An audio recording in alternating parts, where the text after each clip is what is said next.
법무부가 최동욱 검찰총장의 혼외아들 의혹에 대해 사실로 볼 만한 정황을 확보했다고 밝혔습니다. 황교안 장관은 박 대통령에게 최 총장의 사표 수리를 건의했습니다. 정부의 기초연금안이 발표된 지 하루 만에 진영 보건복지부 장관이 책임을 통감한다며 사퇴 의사를 밝혔습니다. 정홍원 총리는 진 장관의 사표를 즉각 반려했습니다. SK 횡령 사건 항소심에서 최태원 회장과 동생 최재원 부회장에게 각각 징역 4년과 징역 3년 6월의 중형이 선고됐습니다. 변호인 측은 사건 핵심 인물인 김원홍 씨를 증인으로 변론 재개를 요청했으나 받아들여지지 않았습니다. 최태원 회장 형제에 대한 중형 선고로 재계가 바짝 긴장하고 있는 가운데 효성그룹 조성래 회장이 탈세 혐의로 검찰 고발 초읽기에 들어갔습니다. 삼성 SDS가 삼성 SNS를 합병한다고 밝혔습니다. 며칠 전 에버랜드가 제일모직의 패션 사업을 인수하는 등 사업 구조 개편이 속도를 내면서 3세들의 승계 구도를 구축하려는 게 아닌지 관심이 쏠리고 있습니다. 쇳물에서 자동차까지 혁신은 계속됩니다. 현대자동차의 이름으로. 네, 시청자 여러분 안녕하십니까? 손석희입니다. 오늘도 많은 뉴스들이 쏟아져 나왔습니다. 첫 소식은 저녁 때 갑자기 나온 소식입니다. 최동욱 검찰총장의 사표를 청와대가 수리하지 않은 상황에서 오늘 법무부가 검찰총장 사건 진상규명 결과를 발표했습니다. 오후 5시가 넘어서 갑작스럽게 발표된 결과는 한 페이지짜리입니다. 법무부는 몇 가지의 새로운 사실을 확인했다고 했지만 결정적인 확증이라고 보기에는 어렵다는 것이 취재 기자들의 분석입니다. 아무튼 황교안 법무장관은 조사 결과 발표와 동시에 박 대통령에게 최 총장의 사표 수리를 건의했습니다. 먼저 서복현 기자가 이 소식을 전해드립니다. 법무부가 최동욱 검찰총장 혼외아들 의혹과 관련해 제시한 근거는 3가지입니다. 먼저 최 총장이 아이 어머니인 임모 씨의 부산 카페와 서울 레스토랑을 자주 출입했다고 했습니다. 또 2010년 임 씨가 당시 고검장이던 최 총장의 사무실에 찾아와 부인이라며 면담을 요청했다 거절당하자 피한다고 될 일이 아니다고 직원에게 말했다는 겁니다. 조선일보 보도 당일인 지난 6일 새벽에 임 씨가 잠적했다고 밝혔습니다. 법무부는 이외에도 여러 참고인 진술과 자료를 확보했지만 구체적인 것은 밝힐 수 없다고 했습니다. 이와 함께 청와대에 최 총장의 사표 수리를 건의했다고도 밝혔습니다. 검찰의 조속한 정상화 필요성 및 최 총장이 진상규명에 협조하지 않고 있는 점 등을 종합적으로 고려한 결과 현재 시점에서 사표를 수리하는 것이 상당하다고 판단하여 사표 수리를 건의하였습니다. 하지만 혼외아들로 의심된다면서도 정작 결정적인 물증은 제시하지 않아 논란이 예상됩니다. JTBC 서복현입니다. 예, 보신 대로 법무부가 최동욱 검찰총장의 혼외아들 의혹에 대한 진상규명 결과를 내놨는데요. 용어로 볼 때도 나타나지만 감찰 결과가 아니라 진상규명 결과입니다. 왜일까요? 한 걸음 더 들어가 보겠습니다. 검찰을 출입하고 있는 유상욱 기자가 스튜디오에 나와 있습니다. 어서 오십시오. 예. 우선 혼외자 의혹을 믿을 만한 정황이 드러났다면 정식 감찰로 들어가야 되는 거 아닌가요? 네, 그렇습니다. 예. 법무부가 당초 이 혼외자 의혹과 관련해 구체적인 정황이 드러나면 정식 감찰에 들어가겠다고 여러 차례 공언을 해왔습니다. 예. 앞서 리포트에서 보셨듯이 법무부가 혼외자 의혹과 관련해 여러 가지 믿을 만한 정황들을 확보를 했다 이렇게 밝히지 않았습니까? 예. 이쯤 되면 감찰에 들어가는 게 이제 수순인데요. 예. 하지만 법무부 대변인은 진상 조사가 마무리됐고 검찰 조직의 안정을 위해 사표 수리를 건의하는 선에서 정리한다 이렇게 밝혔습니다. 예. 감찰을 하지 않겠다는 얘기입니다. 예. 근데 추가로 의혹이 있다 이렇게 얘기하고 있는데 그러나 구체적인 증거를 밝히지는 않겠다 이렇게 얘기하고 있습니다. 이건 어떤 뜻입니까? 네, 기자들이 수차례 대변인에게 구체적인 증거가 뭐냐 이렇게 캐물었습니다. 예. 그런데 대변인은 밝힐 수 없다고만 거듭 얘기를 했거든요. 예. 이 때문에 이를테면 이제 불법 정보 취득이라든가 이런 의혹들이 있지 않았습니까? 예. 그렇기 때문에 이번 감찰, 그러니까 진상조사 과정에서도 이러한 불법적인 어떤 조사가 이루어지지 않았냐. 이렇기 때문에 밝힐 수 없는 게 아니냐. 이런 얘기가 의구심이 나오고 든다 있습니다. 이거죠. 그렇습니다. 예. 이를테면은 일단 아이의 학적부라든가 개인 신상 정보, 그러니까 불법적으로 그러니까 정상적인 통로로는 확인할 수 없는 예. 그런 자료들을 얘기합니다. 예. 발표 형식 또 시점 이것도 좀 통상적이지 않았던 것 같습니다. 그렇습니다. 예. 일단 말씀하신 대로 발표 형식이 문제인데요. 이 정도 사안이면 기자들에게 적어도 몇 시간 전에는 이 사실을 알리게 돼 있습니다. 예. 발표 사실을. 20분 전에 나왔다면서요? 그렇습니다. 오후 5시쯤 문자로 출입 기자들에게 결과를 발표하겠다 이런 이제 문자를 보냈는데요. 예. 그것도 20분이 아니라 이제 10분 일찍 와서 예. 서둘러 이렇게 발표를 했습니다. 그리고 이러한 이 정도 이제 중대한 사안이면 감찰을 총괄했던 안장근 법무부 감찰관이 직접 나서는 게 관련돼요. 예. 법무부 대변인이 나선 것도 석연치 않은 대목입니다. 예. 그리고 시점도 문제로 지적이 되는데요.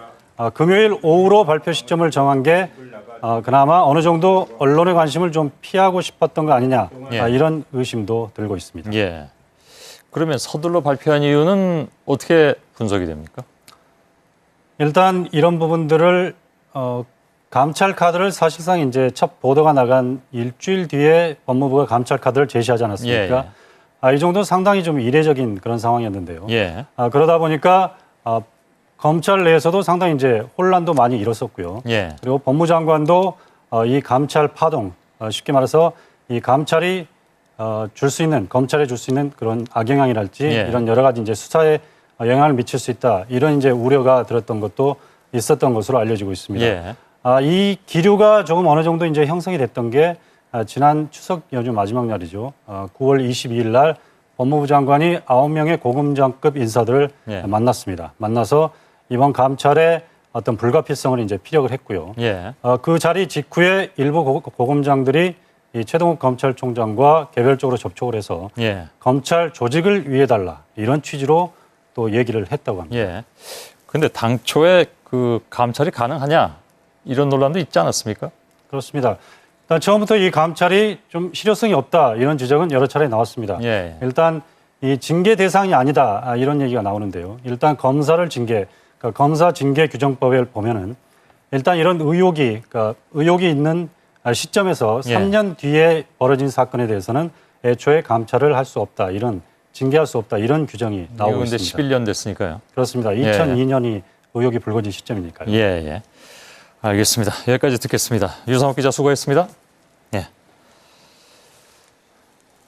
다음 소식입니다. 진영 복지부 장관이 기초연금 후퇴와 관련해서 사표를 제출했습니다.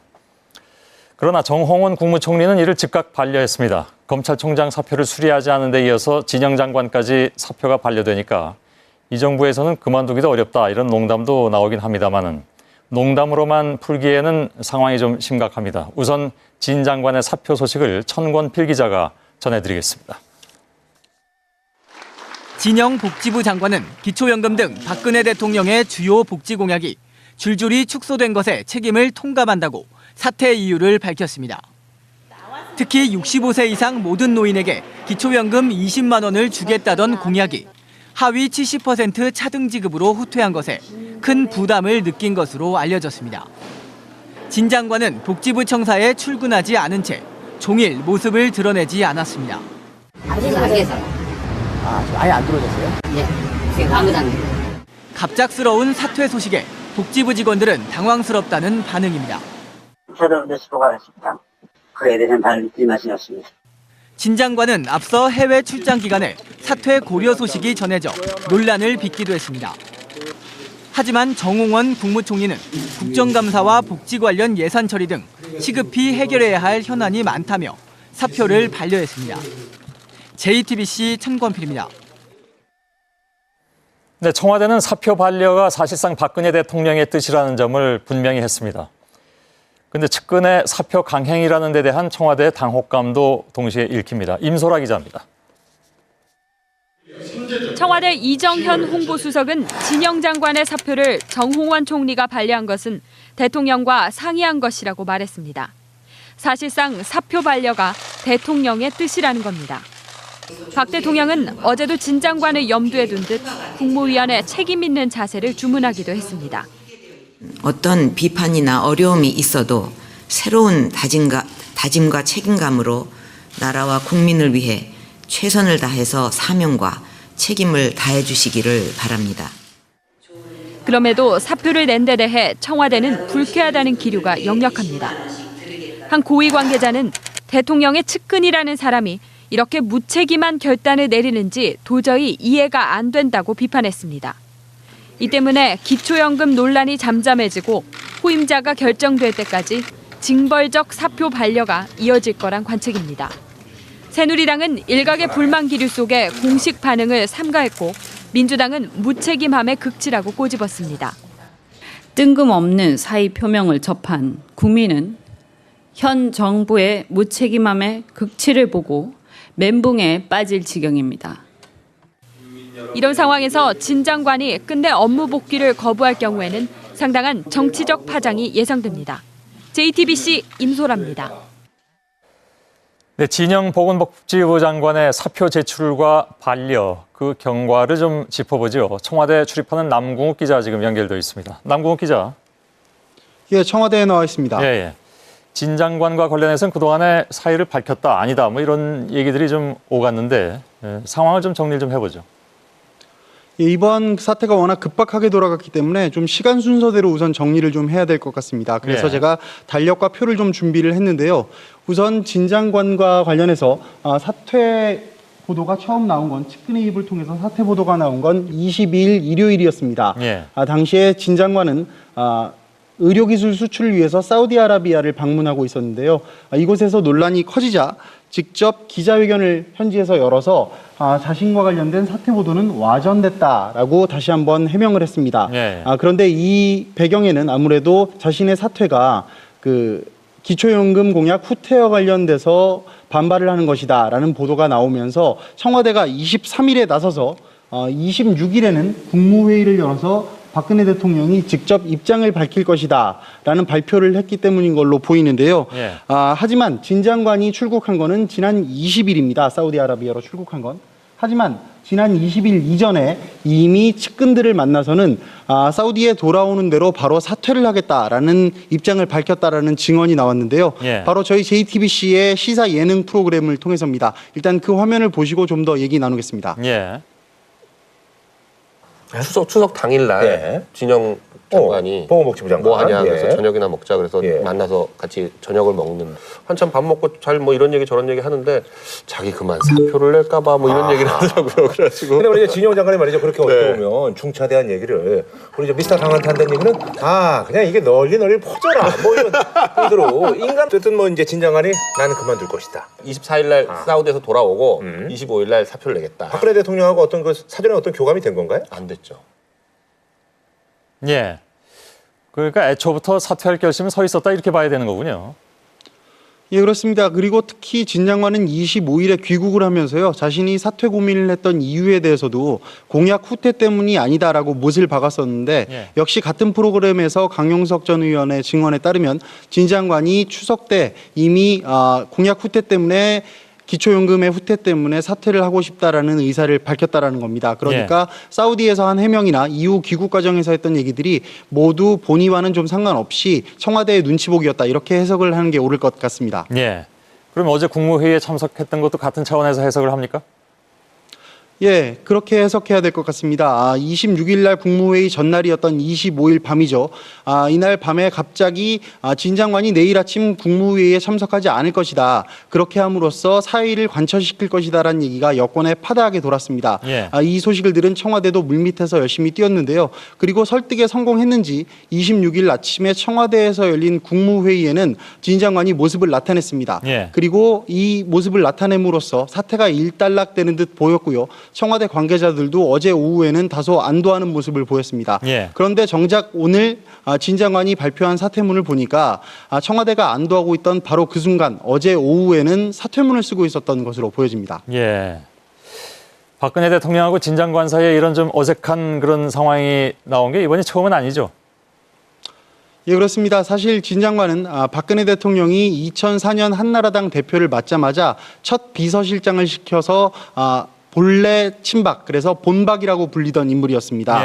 하지만 2007년도에 이명박 전 대통령과 한나라당 대선 후보를 놓고 치열하게 맞붙었을 때 경선 후보 캠프에서 뛰기를 어떤 이유에서인지 거부를 했습니다.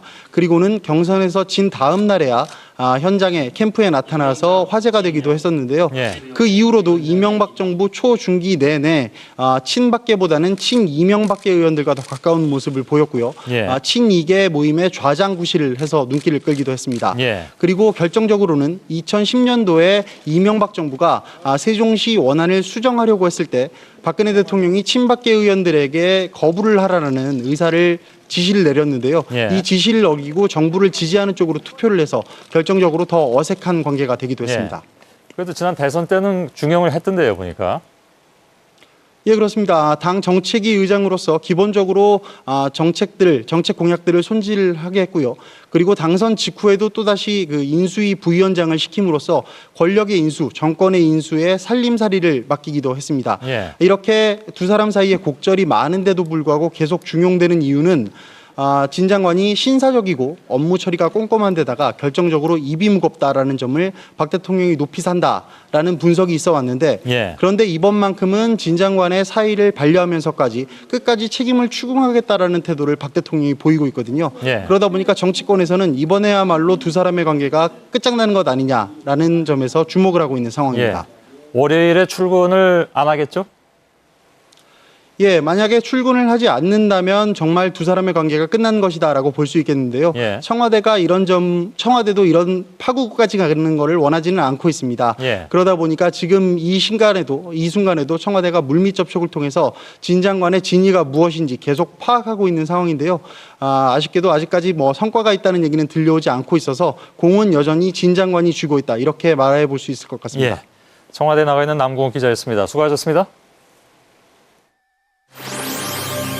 오늘 뉴스룸 여론조사는 논란이 되고 있는 국정원 개혁 어떻게 하는 게 맞을까요? 진영 장관이 오늘 공식적으로 사의를 표명했는데 정 총리는 이를 반려했습니다. 가계부채 천조 시대에 이어서 공공부채도 천조에 달한다는데 최근 정치인들의 예능 프로그램 참여가 활발해지고 있는데요. 그 모습을 어떻게 생각하는지. 고위공직자 거취 문제가 연일 논란인데요. 오늘 뉴스룸은 그래서 그 문제를 좀 다루도록 하겠습니다. 진영 보건복지부 장관이 복지공약 후퇴와 관련해서 결국 사표를 냈고 국무총리는 이를 즉각 반려했습니다. 여러분께서는 이 문제를 어떻게 보고 계십니까? 진영 장관 사표 논란에 대한 오늘의 뉴스룸 여론조사 결과 뉴스말미에 공개를 해드리겠습니다. 다음 소식입니다. 박근혜 정부의 복지공약 후퇴에 따른 후폭풍이 점점 커지고 있습니다. 여야는 오늘도 온종일 난타전을 벌였습니다. 과거 박 대통령이 있었던 참 나쁜 대통령이란 비난도 나왔습니다. 이성대 기자입니다. 민주당은 박근혜 대통령이 약속을 어겼다고 집중 공격했습니다. 서민들만 괴롭히는 박근혜 정권, 이 얼마나 잔인한 정권입니까? 박 대통령이 야당 대표 시절 노무현 전 대통령을 공격할 때 썼던 나쁜 대통령이란 표현도 등장했습니다. 대통령에 당선되기 위해서 달콤한 거짓말로 국민을 속인 것이라면 참 나쁜 대통령입니다. 민주당은 이번 정기국회에서 법인세 감면 철회를 통해 복지 예산을 되살리겠다고 벼르고 있습니다. 새누리당은 방어적인 태도에서 벗어나 적극 대응으로 방향을 틀었습니다. 과거 자신들 정권에서 과연 공약을 이행 못했다고 사과한 적이 있는지 차분히 되돌아보기 바랍니다. 특히 민주당이 노인 세대를 부추겨 정쟁에 이용한다고 공격했습니다. 우리 어르신들조차도 정쟁의 장으로 끌어들이는 행동을 하고 있습니다. 난타전 속의 여야는 정기국회 의사 일정에 가까스로 합의했습니다. 국정감사를 다음 달 14일부터 진행하고 최동욱 검찰총장 사퇴 등에 대한 긴급 현안 질의도 실시하기로 했습니다. 하지만 복지공약 후퇴 논란이 갈수록 커지는 상황이라 여야의 격돌은 정기국회를 무대로 더 격화될 것으로 보입니다. JTBC 이성대입니다. 다음 소식입니다. 서울고등법원이 SK그룹 총수 형제의 횡령 책임을 엄하게 물었습니다. 재판부는 형인 최태원 회장에게는 1심과 같은 징역 4년을, 동생 최재원 부회장에게는 징역 3년 6개월을 각각 선고했습니다. 특히 최 부회장은 1심에서는 무죄였는데 판결이 뒤집어지면서 오늘 법정 구속됐습니다. 먼저 이가혁 기자가 보도해드리겠습니다. 재판부는 SK그룹 총수 형제 죄질이 나쁘다고 봤습니다. 피고인들이 허황되고 탐욕스러운 욕망을 충족하기 위해 SK그룹 계열사 자금을 동원했다는 겁니다. 그러면서 최태원 회장에겐 1심과 같은 징역 4년을, 그리고 1심에서 무죄였던 동생 최재현 부회장에겐 징역 3년 6개월을 선고하고 법정 구속시켰습니다. 이들이 SK 계열사 펀드 출자금 465억 원을 횡령했다고 인정한 겁니다. 기업의 최고 경영자로서의 지위를 악용하여 개인적인 이익을 추구하였다는 점에서 중형 선고가 불가피하다고 본 판결로 기업인의 사회적 책임과 윤리를 강조한 것입니다. 김준홍 전 베넥스 인베스트먼트 대표에게는 징역 3년에 집행유예 5년이 선고됐습니다. 이 사건의 핵심 인물로 지목된 김원홍 전 SK해운 고문이 어제 대만에서 극적으로 송환되면서 최 회장 측은 법원에 변론 재개 신청을 했지만 재판부는 받아들이지 않았습니다. SK그룹 관계자는 예상치 못한 억울한 판결이라며 대법원에 상고할 뜻을 밝혔습니다. JTBC 이가혁입니다. 자, 법원은 최태원, 최재원 두 형제를 모두 감옥으로 보냈습니다. LIG 분식회계 등 사건 때 부자를 보냈고 태광그룹의 비자금 및 횡령 사건 때 모자를 보낸 데 이어서 이번에는 형제를 모두 보낸 것입니다. 그리 흔한 일은 아닙니다. 중형 선고의 이유는 무엇인지 박진규 기자가 전해드리겠습니다. 재판 진행 과정에서 여러 차례 말을 바꿨던 최 회장 형제. 재판부는 이 같은 행태에 강력히 경고한 것으로 풀이됩니다. 재판부는 자신에게 유리한 방향으로 진실과 허위 사이를 넘나들면서 마음대로 수사기관과 법원을 조정할 수 있는 듯 행동했다고 지적했습니다. 과연 기본적인 규범의식이나 준법 정신이 있는지, 재판제도나 법원을 존중하는 마음이 있는지 의심하지 않을 수 없다고까지 강조했습니다. 총수의 지위를 이용해 사적 이익을 채우려 하는 등 죄질이 나쁜 점도 고려됐습니다. 특히 최태원 회장의 경우 과거 배임죄로 처벌받았다가 2008년 사면된 직후 이번 범행을 한 점도 악재로 작용했습니다. 이번 선고는 재벌 총수 범죄에 대해서도 법 적용을 엄격히 하겠다는 법원의 의지가 반영된 것으로 보입니다. 재판이 끝난 후 최재현 부회장은 송금을 지시한 적이 없다고 항변했지만 곧바로 법정 구속됐고, 방청석에 있던 최태원 회장의 부인 노소영 씨는 눈물을 흘리기도 했습니다. JTBC 박진규입니다. 예, 어제는 이 사건의 핵심 인물인 김원홍 씨가 대만으로부터 전격 송환되면서 혹시 선고가 연기되는 것이 아닌가 하는 관측도 있었습니다. 그러나 법원은 결국 김 씨를 증인으로 채택하지 않았습니다. SK그룹 재판을 취재했던 기자와 짧게 좀 얘기를 나눠보겠습니다. 성화선 기자 나와 있죠. 네, 서초동 법조타운에 나와 있습니다. 예, 이번 사건의 핵심 인물로 관심을 모은 김원홍 씨, 어제 극적으로 대만에서 송환됐는데 법원이 증인으로 채택을 않고 그냥 선고를 해버렸습니다. 어떤 이유일까요? 네, 한마디로 법원은 김원홍 씨의 진술을 믿을 수 없다는 겁니다. 법원은 김 씨에 대해서 허황되고 탐욕스러우며 기만과 술수에 능하고 허무맹랑한 말과 행동으로 자기를 과시했다면서 신뢰할 수 없는 사람이라고 못 박았습니다. 예. 또 SK그룹 직원한테는 이런 말도 했답니다. 자신의 제자 중에서 사시, 행시 합격자가 300명 이상이다. 또 국내 5대 그룹 회장 자리는 마음만 먹으면 가질 수 있다. 이런 허황된 말들을 했다는 건데요. 그러다 보니 재판부는 김 씨가 법정에 나와서 무슨 증언을 하든 필요가 없다고 판단했습니다. 예. 또 앞서 재판에서 이미 녹취록을 통해서 최태원 회장 측에 유리한 증언들도 이미 나왔다고 설명했습니다. 예. 그래도 아무튼 핵심 인물인데 증인으로 채택하지 않은 것에 대해서는 좀 논란이 있을 법합니다. 법 쪽의 반응은 어떻습니까? 네, 법조계에서는 의견이 좀 엇갈립니다. 일각에서는 김원홍 씨가 워낙 핵심 증인인 만큼 그래도 불러서 진술을 들어보는 것이 좋지 않았겠느냐, 이런 아쉬움을 드러내기도 하는데요. 예. 김 씨의 진술을 받아들일지 혹은 말지는 법원이 들어본 뒤에 판단을 하면 되는 것 아니냐는 얘기입니다. 그런 과정을 거치다 보면 최태원 회장 측에서도 우리는 할 만큼 했다 라면서 결과를 받아들일 수 있다는 얘기입니다. 예. 하지만 김원홍 씨의 진술을 믿기 어렵고 또 재판을 장기간 끌어온 만큼 이번에 일단락 짓는 것이 맞다는 의견도 있습니다. 예. 아마 그 SK 쪽에서는 어저께 김원홍 씨가 전격 소환되면서 일말의 기대를 했을 수도 있겠는데 결국은 두 형제가 다 감옥으로 가버렸습니다. 좀 당황하는 그런 기색은 안 보이나요? 네, 그렇습니다. 특히 이번 재판과 수사 과정을 거치면서 마치 형이 유죄냐, 동생이 유죄냐, 양자택일을 하는 것처럼 진행되면서 SK 임직원들이 상당히 곤혹스러워 했는데요.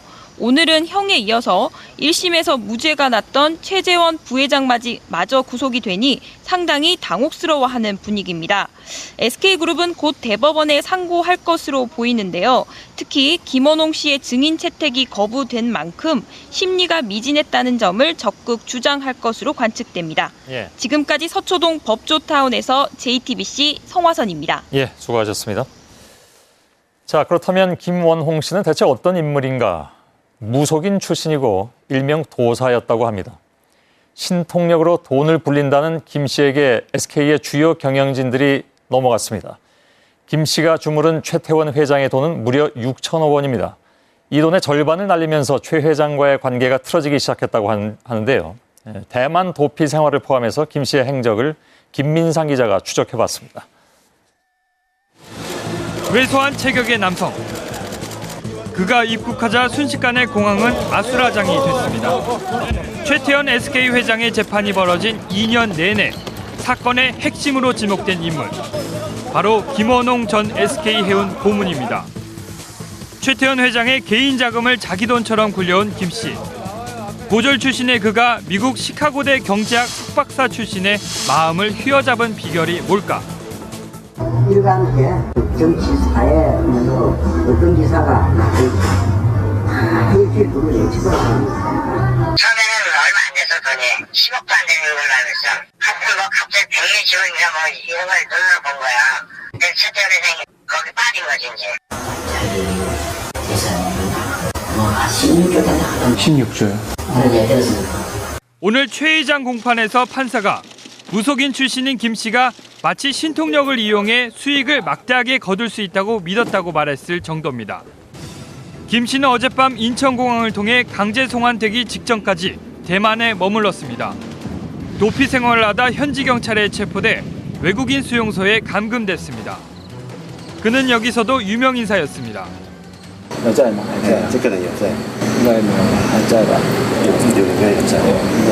취재진은 면회를 요청했지만 김 씨는 계속 거절했습니다. 김 씨는 대만 도피 생활도 화려했습니다. 차가 워낙 독특해서 아니 그 사람들 말로는 한 대밖에 없다고 그러더라고요.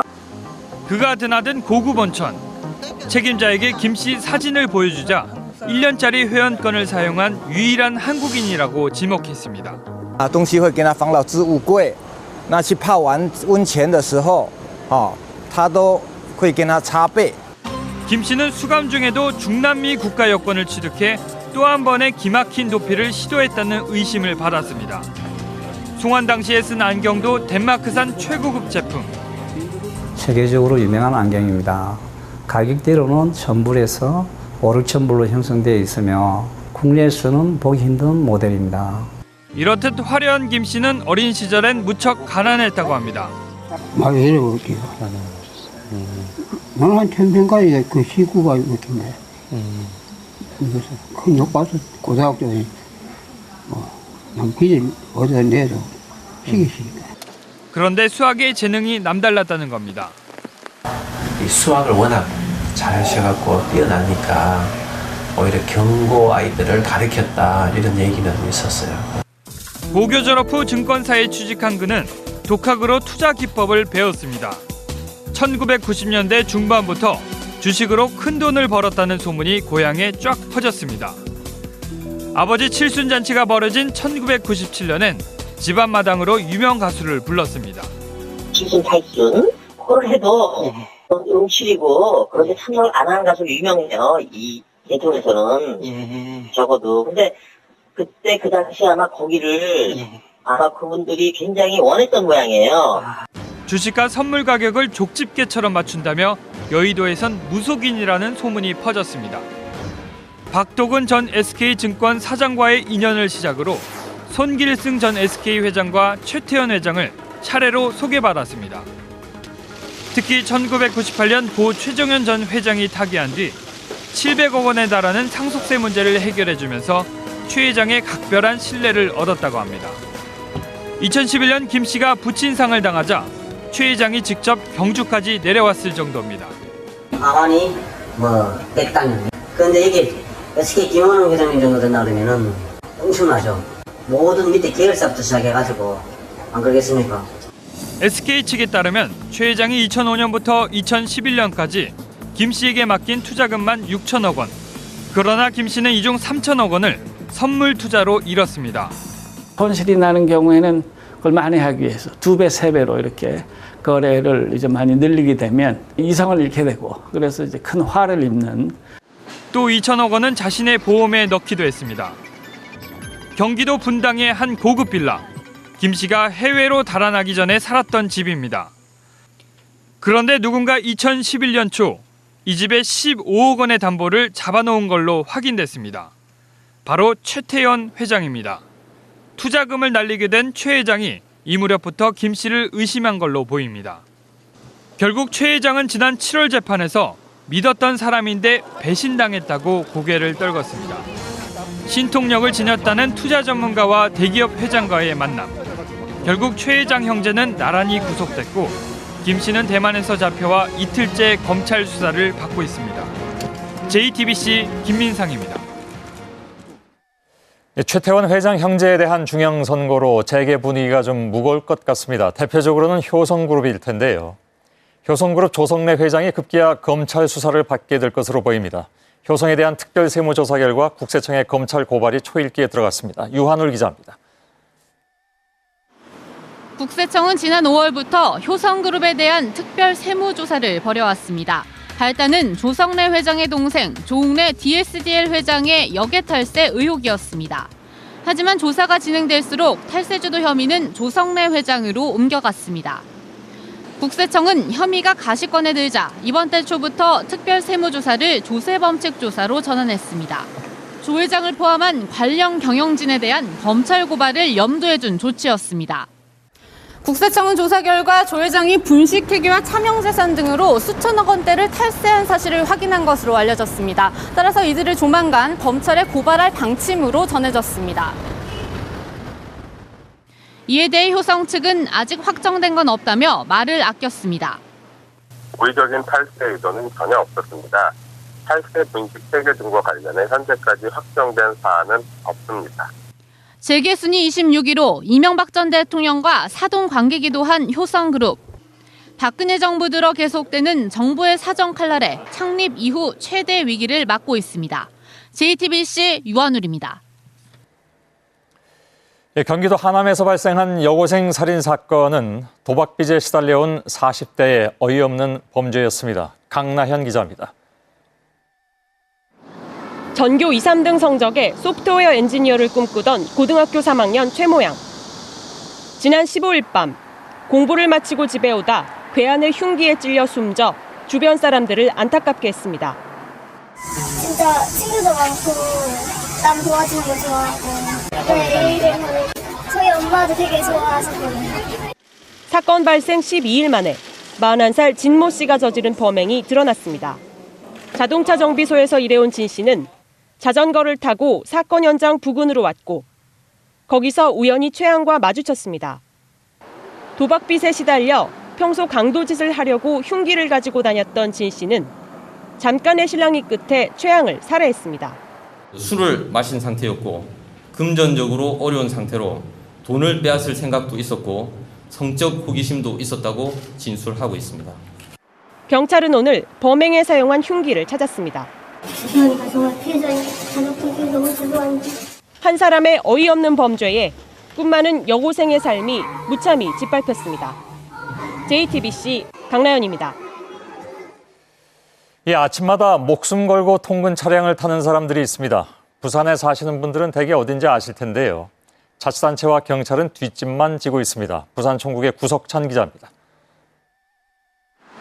부산 구포대교 진입로입니다. 아침 7시 낙동강을 건너 김해로 출근하는 직장인들이 몰려듭니다. 차량들은 이렇게 고속 질주하고 있습니다. 위험 상황이 발생하더라도 피할 공간이 없습니다. 줄 잡아 200여 명이 위태롭게 통근 차량에 오릅니다. 여기서 전부 다 서로 빨리 가려고 서로 그러니까 거기서 사고가 접촉사고 많이 나는 거지 여기서. 주정차 단속 카메라가 없고 출근 시간도 줄일 수 있어 위험을 감수하는 겁니다.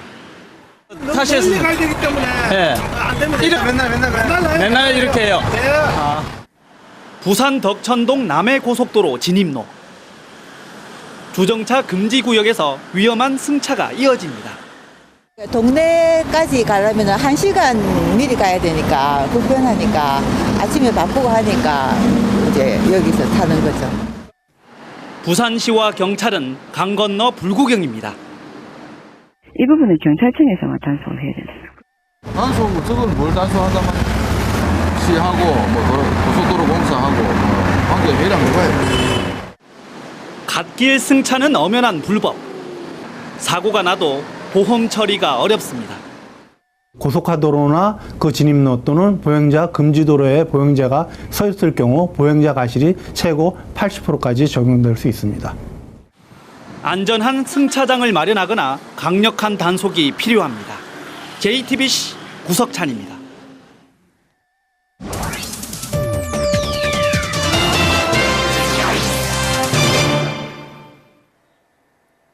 정부의 기초연금안이 나온 지 하루 만에 진영 복지부 장관이 책임을 통감한다며 사표를 냈지만 곧바로 반려됐죠. 시청자 여러분은 이를 어떻게 보셨는지요? JTBC 뉴스룸 여론조사 결과 잠시 후에 발표해드립니다. 독일 벤츠를 수입해 파는 한 대형 업체가 직원들 관리를 제대로 못해 고객들의 황당한 피해를 안기고 있습니다. 직원이 고객차를 몰다 사고를 내고도 발뺌하는가 하면 명의를 도용해 고객차를 몰래 팔아먹은 일도 있었습니다. 곽재민 기자가 단독 취재했습니다. 지난 6월 벤츠 승용차를 구입한 김태희 씨. 차량 구입 2달 만에 쏠림 현상이 발견돼 수리를 맡겼다가 낭패를 봤습니다. 시운전을 하던 직원이 일방 통행길을 역주행하다 사고를 내 운전 속쪽이 파손됐습니다. 화는 났어요. 되게 많이. 화는 났는데 그러면 고객님 알아서 법대로 하십시오. 라고 그냥 이렇게 얘기를 해버리니까 정말 이거는 대기업의 횡포라고밖에 볼 수 없는 거예요. 사기 사건도 발생했습니다. 2011년부터 이 회사 영업사원으로 근무하던 주모 씨. 고객 몰래 보관하던 자동차 등록증 사본을 가지고 1억 원이 넘는 고객 차량을 중고차 업체에 팔아 6천만 원을 가로챘습니다. 이뿐만이 아닙니다. 차량 대금을 결제한다며 고객 신용카드를 받아 수천만 원을 추가로 결제해 빼돌리고 차 가격을 깎아준다며 개인 계좌로 계약금을 받아 챙기기도 했습니다.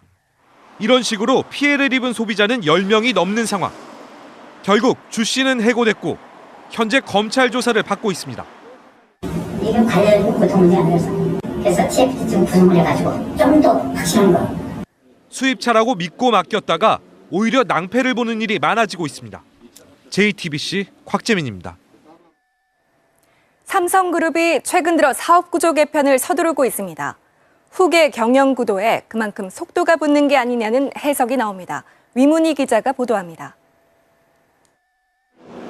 삼성그룹 IT 계열사인 삼성 SDS가 역시 같은 IT 계열인 삼성 SNS를 흡수 합병한다고 밝혔습니다. 사업구조 개편 일환이라지만 후계 구도에 속도를 내려는 포석으로 읽혀지고 있습니다.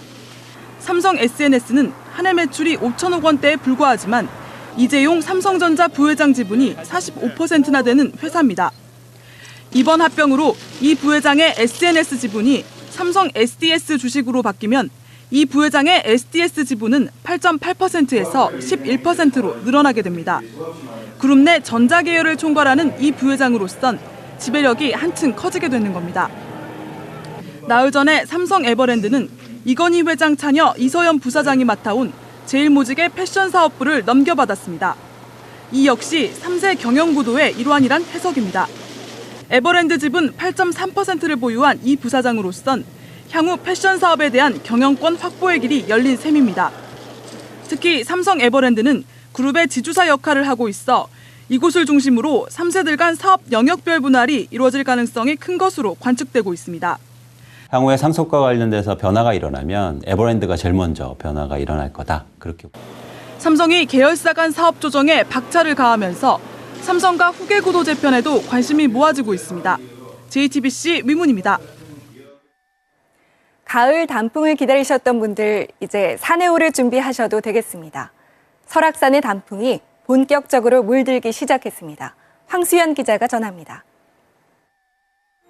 새파란 가을 하늘, 그 아래 우뚝 솟은 대청봉이 옷을 갈아입었습니다. 노랗고 빨간 물감을 곳곳에 뿌려놓은 듯 해발 1708m 설악산 정상은 단풍의 물결입니다. 얼마나 물결처럼 그 막 아름답게 피어 있는지 진짜 빨리 녹초 파란보가 완전히 내 마음을 막 사로잡는 그런 기분. 현재 1400m 부근 중청봉 일대까지 단풍이 들었습니다. 산 정상에서 20% 정도 들었을 때를 첫 단풍이라고 합니다. 설악산은 오늘 첫 단풍이 들었습니다. 가을 단풍은 하루 20에서 25km 속도로 남쪽으로 내려오고 있습니다. 다음 달 4일쯤 오대산, 9일쯤 치악산을 물들이고 11일 지리산을 거쳐 21일쯤 내장산에 도착하는 등 전국의 산을 울긋불긋 수놓게 됩니다.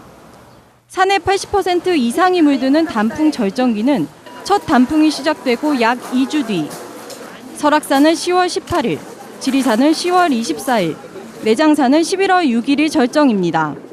일교차가 크고 강수량이 적정하여 이번 단풍은 유독 빛깔이 고울 것으로 예상됩니다. 올가을 첫 단풍은 지난해보다 이틀 늦지만 평년과 비슷한 수준입니다. JTBC 황수연입니다. 틈만 나면 위안부 동원의 강제성을 부인해온 아베 일본 총리.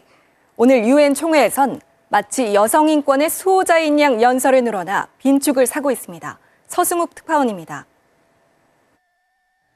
아베 신조 일본 총리는 연설의 절반가량을 여성 문제에 할애했습니다. 기회가 있을 때마다 종군 위안부 동원의 강제성을 부인해온 전력이 무색하게 전쟁 중 여성의 인권 유린 문제가 너무 안타깝다고 말했습니다. 奮撃すべきは21世紀の今なお武力紛争のもと女性に対する性的暴力がやまない現実です. 그러면서 여성의 보건 의료와 사회 진출 지원을 위해 3년간 30억 달러 이상의 원조를 실시하겠다고 밝혔습니다. 아베 총리의 연설은 전 세계적으로 비난을 사고 있는 종군 위안부 문제에 물타기를 시도한 걸로 풀이됩니다. 한편 아베 총리는 또 다른 비난거리인 우경화에 대해선 중국에 책임을 돌렸습니다. We have an immediate neighbor whose military expenditure is at least twice as much as 일본만 우경화 비판을 받는 게 억울하다며 궤변을 쏟아냈습니다. Only by 0.8%. So call me if you want a right-wing militarist. 아베 총리가 해외에 나가서까지 막무가내로 본색을 드러내고 있습니다. 도쿄에서 JTBC 서승욱입니다. 박근혜 대통령의 동생인 박근령 전 유경재단 이사장이 사기 혐의로 벌금형을 선고받았습니다. 서울중앙지방법원은 사기 혐의로 피소된 박 전 이사장에게 벌금 500만 원을 선고했습니다. 박 전 이사장은 2011년 9월 유경재단 주차장을 임대해준다며 계약금을 달라고 요구해 피해자들에게 7천만 원을 받아 가로챈 혐의로 기소됐습니다. 예, 진영 보건복지부 장관 사표 논란에 대한 여론조사 결과가 방금 나왔습니다. 우선 진 장관이 사표를 내는 것에 대해서는 복지공약 주무장관으로서 책임 있는 자세라는 의견이 31.9%, 독단적으로 내린 무책임한 결정이라는 의견이 36.8%, 그러니까 오차범위 내입니다. 또 잘 모르겠다가 31.3%였습니다. 진 장관의 사표를 정홍원 국무총리는 반려했는데 이에 대해서는 반려하는 것이 맞다가 43.2%, 사표를 수리했어야 했다가 27.5%, 잘 모르겠다는 29.3%였습니다. 근소한 차이긴 합니다만은 진 장관의 사표는 무책임한 결정이니까 사표를 반려하는 것이 맞다는 것이 이번 조사를 통해서 나타난 오늘의 여론인 것 같습니다.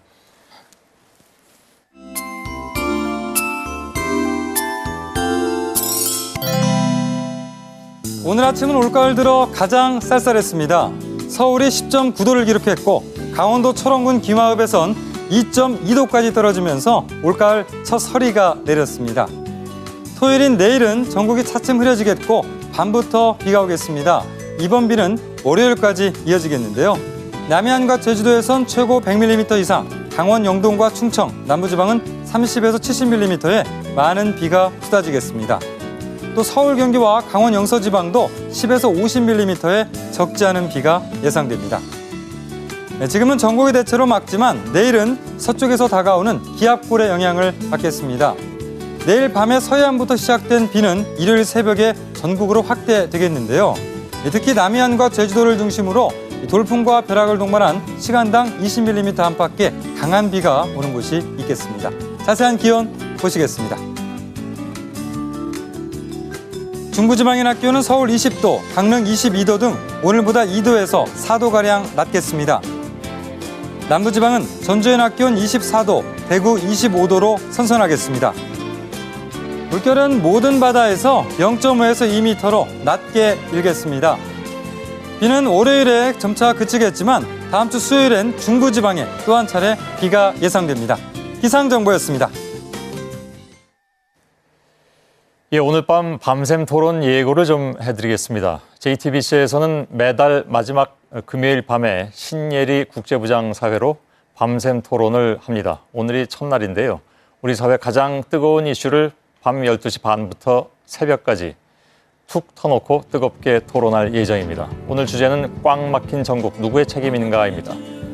토론으로 불금되시길 바라겠습니다. 저희는 내일도 최선을 다하겠습니다. 고맙습니다. Each crest of each wave